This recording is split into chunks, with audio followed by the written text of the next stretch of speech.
You know, if you feel you haven't saved adequately for retirement or there just isn't enough at the end of your paycheck to save for much of anything, well, my guests today are here to say, you got this, you can save enough, but you need to start now and you need to have a plan.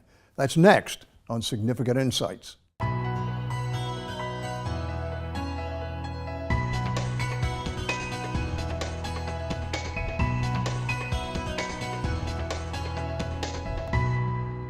In a recent study of adults who were asked about saving money, 57% had less than $1,000 saved, and 39% had saved nothing.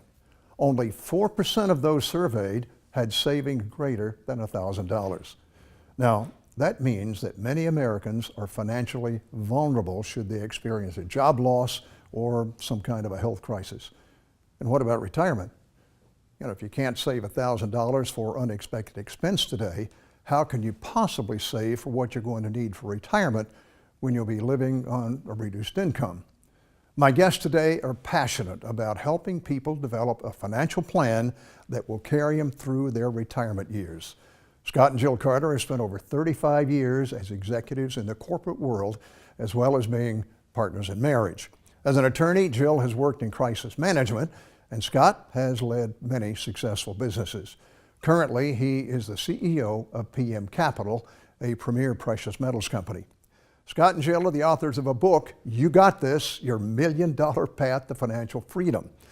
TLN's Greg Bogdan talked with them about how important it is to have financial stability, especially with retirement on the horizon. Well, what are some of the things that have changed with retirement over the past few years?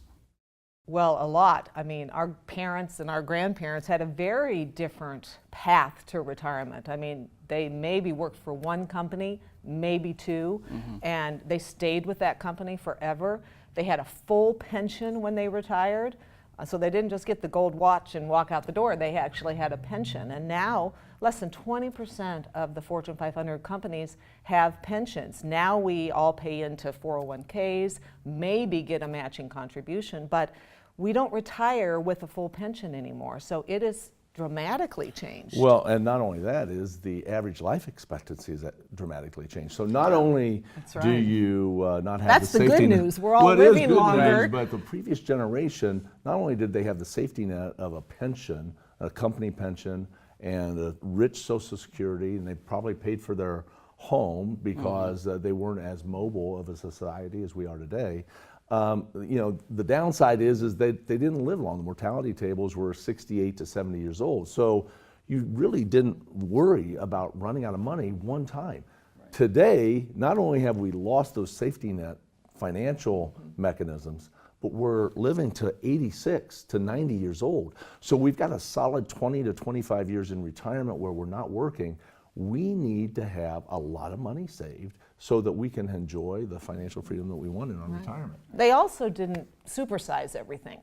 You know, our generation tended to supersize everything, take out HELOCs and second mortgages, third mortgages, and our parents and our grandparents, you didn't see them trying to have the biggest home on the block. They just really lived within their means. So people and the average person, they have less money and they're going to live longer, and they're looking at it going, oh my goodness, what am I going to do? You know, this boulder's running down the hill and I'm trying to get out of the way, but it's rolling down the hill. And you're absolutely right. And they would rather not think about it because we don't want to spend our time thinking about something that we can't solve. Right. So instead of taking on the problem and really tackling the problem, we, you know, common phrase is we whistle past the graveyard. We don't want to think about the bad news. Right. And to the extent it's a couple, depending on, you know, your relationship in the marriage, maybe the man, you know, this isn't always the case, but maybe the man feels like, boy, I was responsible for taking care of my family.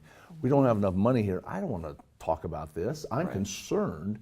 And, you know, I'm just going to hope for a Hail Mary that I'm going to make a lot of money over the next 10 years, when I'm going to win the lottery, whatever you're dreaming about.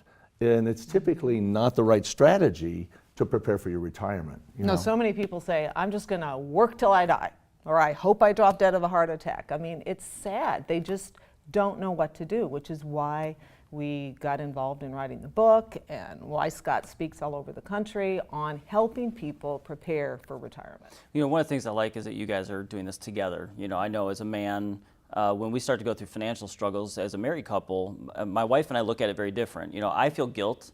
I feel like I need to hide from it potentially. And my wife is sitting there, and she has fears and stresses as well. But you know, that financial stress hits us differently, and I think that's one of the things that I'm excited about with this book is seeing the two sides of it. You know, I mean, how different is it for a man and a woman when they're dealing with financial stress or looking towards retirement?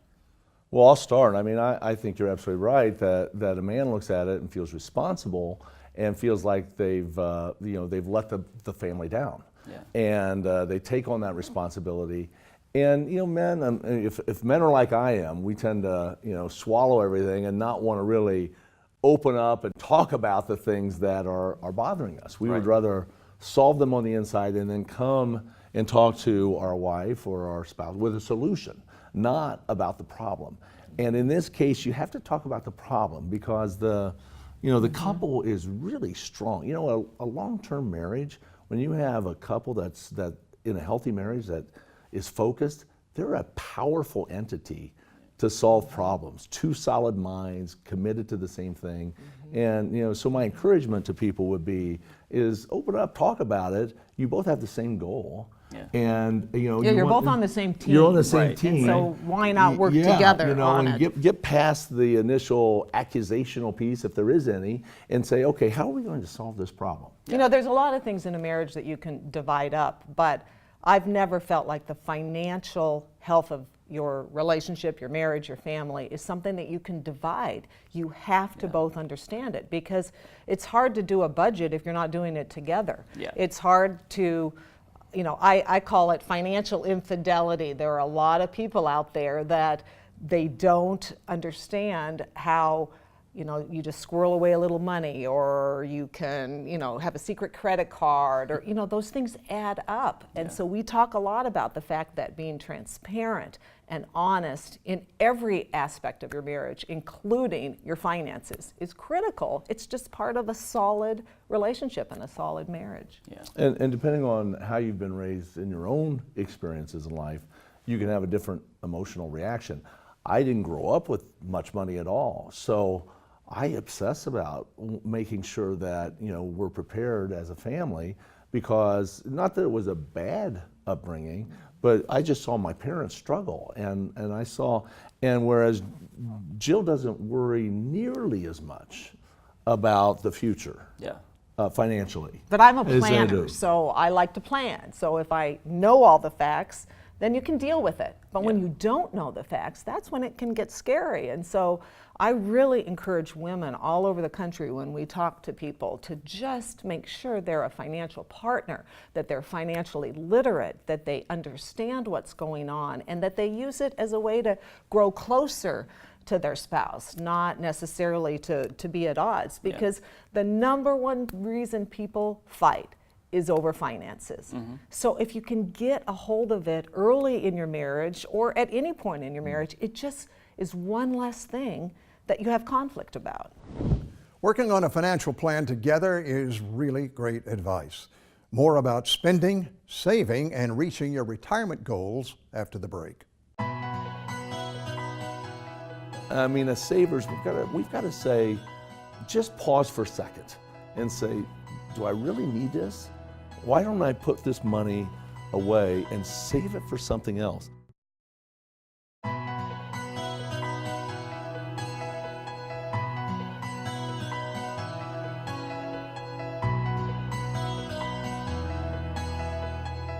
Welcome back. Today, Greg Bogdan is talking with Scott and Jill Carter. They travel around the country helping people plan for and to reach their retirement goals. They're also the authors of You Got This, Your $1 Million Path to Financial Freedom.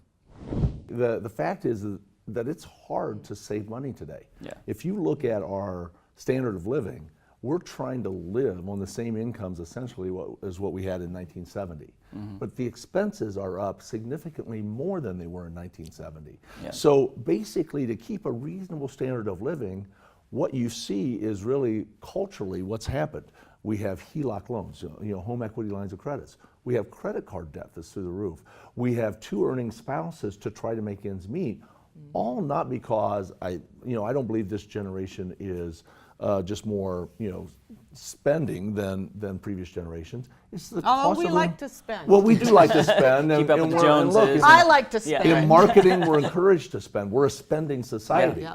Right. And the concept of living beneath your means just doesn't, it sounds boring. Yeah. It sounds like, I'm having no fun, but that's not the case. So Yeah, and I think I've heard it said before that in the previous generations there was pride in a hard day's work, and today we find pride in what we purchase. I think that's why so much of our financial instability is continuing to get worse and We are worse. bombarded with marketing messages 24/7 now. Yeah. It's hard not to spend. Right. I mean, it's hardwired into us. Yeah. And so Oh, and it's- what's interesting was we're not bombarded with, hey, do you know how much your retirement's going to cost you? Right. Because Right, if you were bombarded with knowing that you need to save $1 million or $2 million for your retirement, people would say, whoa, wait a minute. Yeah. I don't need to go out and buy that new car. I need to save. Well, we're in an economy Yeah. that no business out there wants you to save your money. Right. They want you to come out and spend and just say it's just going to keep flowing in. Yeah. But the reality is that's not the case. Yeah. So many people that we talk to, it's like, well, I'm not a finance person or I'm not a financial person. And so they just kind of put the window shade down Yeah. and don't even think about it. Well, I don't care whether you're a financial person or not, you're going to retire. Yeah. You're going to need income and you're going to need to have investments. And so you just can't avoid this. And most of America, as we said earlier, we're avoiding it. We are dreading retirement. Retirement's supposed to be a great time. Yeah. We're dreading it because we don't have enough found money. a lot of people don't even have a budget. I mean, one of the very basic things about planning is you need to have a budget. And, confession time, I don't like to budget. Scott really doesn't like to budget, but it's the only way we're going to find financial freedom if we know what's coming in, what's going out, if you know what you owe and what you own. You Yeah. have to know those basics, and then you build from there. Right. But you got to start somewhere, and people just freak out when they hear the word budget. I like to call it cash management because it sounds sexier, but Well, it but does, you yeah. need to budget. It's Yeah. basic, just get that going, and you'll be a step ahead of a lot of the population. Right. Well, I go through fits and starts. Like, we'll have a big month of expenses on American Express. It's like, okay, I'm drilling down. Where are we spending all this money? And you get in there and you realize that over the course of months, you start signing up for automatic things. I went into my Apple iTunes thing and I started looking at all the automatic monthly payments, whether it's Spotify or it's this application or it's $2 here a month or $3. You add those all up, it's like, oh my gosh, I'm spending a couple $100 a month Right. on stuff that I might use one time. Yeah. What am Yeah. I doing? And take that across everybody, and you start to realize that you have to manage your money. Yeah. And We've had times where we have said, okay, we're putting away the plastic because it can get a little out of hand. Credit card debt is really hard we're out of control as a country with our credit card debt. The average, I want to say it's like $8,000 a person of credit card debt for our country alone. That's a lot of debt. Well, and it's if you look at high that, interest. if you look at, take our nation for instance, right? We've got national debt, and when we do budgets as a nation, we're budgeting to spend more than we take in, right? And so as a nation, we're doing this, and we're teaching our people to do this. How does national debt affect our personal finances and our retirement? the country's national debt is a drag or a millstone around our economic activity. There's a reason why the United States of America historically has been a 3.5%, 4% a year GDP growth, and now we can barely get above 2%. It's because we've got to spend so much money on interest payments on a debt to pay for liabilities that we're choking our economy. And look, you've got to manage your own debt in your own household. There's not a lot we can do about our national Right. debt. No, right. But what you can do is you can manage the debt in your own household. Because you're seeing it in the country doesn't mean it's right for you. Right. The banks are not going to give you a pass on paying Well, off they your didn't bills. pay, right? Exactly. Right? Yeah. Right. Exactly. And so manage your debt. And I'm convicted on this.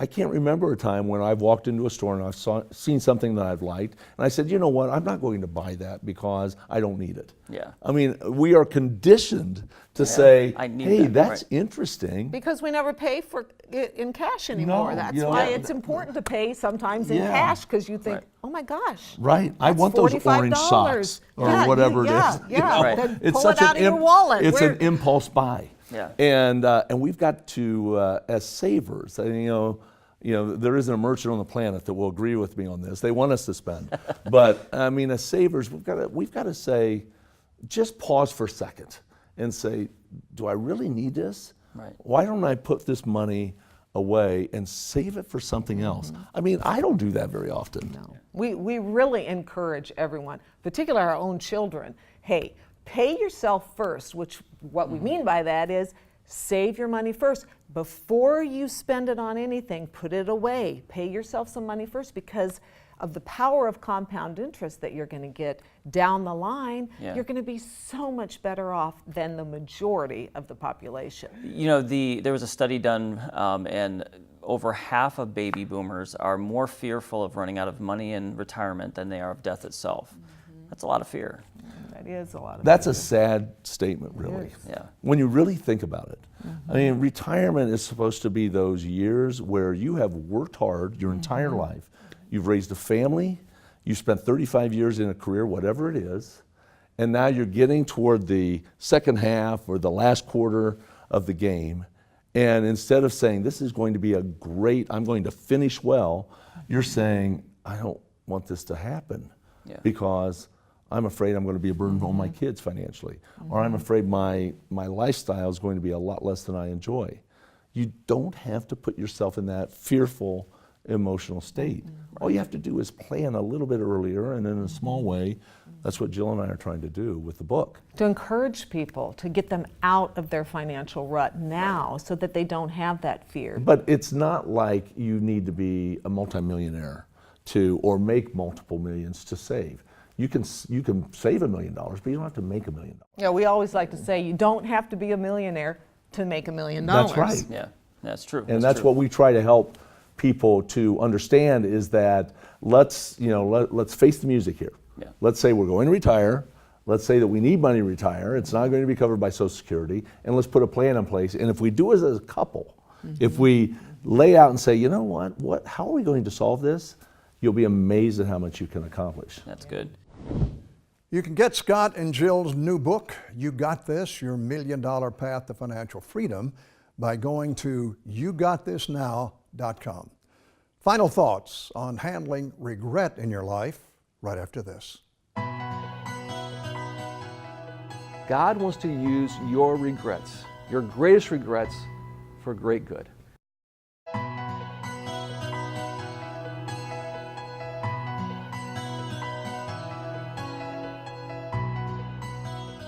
You know, I hope you were encouraged today by hearing from the Carters. The important thing to understand is there really is a way to have financial freedom. I'm sure most of us have experienced some regret about the way we've handled our money, things that we wish we hadn't done, and some things we wish we had done. But allowing yourself to get swaddled up in the pain of regret, any type of regret, is just really unproductive. Pastor Dave Ferguson of Community Christian Church in Naperville, Illinois, talks about moving beyond our regrets in today's Final Thoughts. One of the most common human experiences is regret. We all have them. Some of us have big regrets from long ago. Some of us have smaller regrets from as recent as maybe just today or yesterday. We all have regrets. And basically regrets kind of fall into three different categories. There's regrets of action, things that I did that I wish I hadn't have done. There's also regrets of inaction, those things that I wish I would have done, but I didn't do. And then there's kind of this different third category, regrets of reaction, when life circumstances kind of come our way, or situations come upon us, or we find ourselves in abusive or hurtful relationships that we have to react to. Those reaction regrets are a third kind of regret. So there's action, inaction, and reaction. Now the Bible tells us in 2 Corinthians 7:10 that we kind of have a choice to make with our regrets.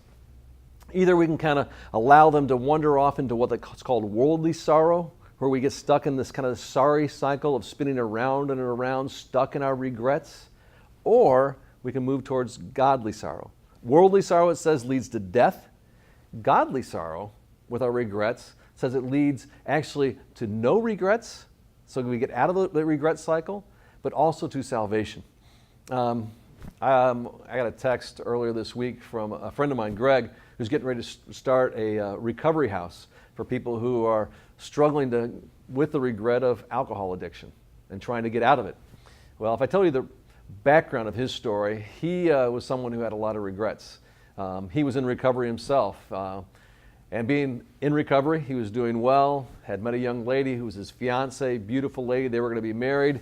And he felt like he was doing okay, well enough that, just one drink won't hurt. And so he had one drink on a business trip. And that drink then led to kind of a binge of drinking, which then led to drugs. And he found himself eventually hooked on heroin, homeless, bankrupt, and down the road, all alone in a psych ward. He had an experience while he was in the hospital there, where one of the patients was very frustrated coloring, and broke the coloring crayon, and it was like, ah! And he found himself kind of calming this other patient, saying, no, it's not over, you can start over. And he said something happened in that moment where he felt like God whispered to him, said, hey, Greg, you can start over too. You can start over too. And it was just enough that gave him the encouragement that maybe one more time he could start over. And he began, again, to work the program. He began to trust God like he never had before. And what he began to do is, instead of choosing worldly sorrow, we get stuck in this regret, he chose godly sorrow and said, no, I think God wants to use this regret. There's a simple process I think Scripture shows us about how we can actually move towards godly sorrow. And it starts by recognizing our regret, just facing it head on. Whatever your regret is today, whether it's big or small, action, inaction, or reaction, whatever kind of regret is, recognize that regret and admit it. The second thing you have to do then is release that regret. And that may mean forgiving yourself for what you've done, forgiving someone else, or maybe even in some kind of way, almost forgiving God and saying, okay, God, I'm not holding you responsible because I know you're not responsible.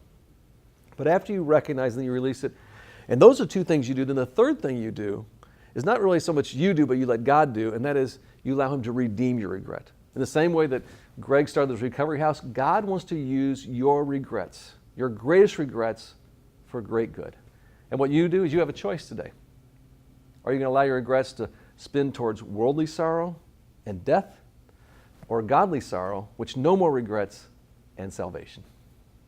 Thank you, Pastor Dave Ferguson, for some really very insightful words. It's interesting because all of us, as I said earlier, all of us have regrets. We all have things that we looked at and thought we should have done, or things that we said, I really wish I hadn't have done that. But the important thing is to understand that's the past. You can't change the past. What you can do is go to God, ask forgiveness of any sin or problems in your life before, and then put the regrets and put those things behind you, and then start thinking about living in the present and looking to the future. It's interesting what Jesus said in the parable of the talents. He gave each of the men talents, and he expected them to do something in the present that would affect the future. He wanted them to invest it so when he came back in the future, they would have made this work for them, and they would have had something in terms of profit to give him. And he spoke harshly to the person who didn't do anything. And I think it's important for all of us to realize today. I've had people to say, well, I don't need to save, the Lord is not interested in money. That's true, but at the same time, using money wisely and investing money wisely so that we can have a future, we can have stability in the future, I think is important. And I appreciate what Jill and Scott had to say about it, and they're working very hard to make sure that more people understand that. Thanks for joining us today. God bless you. We'll see you next time.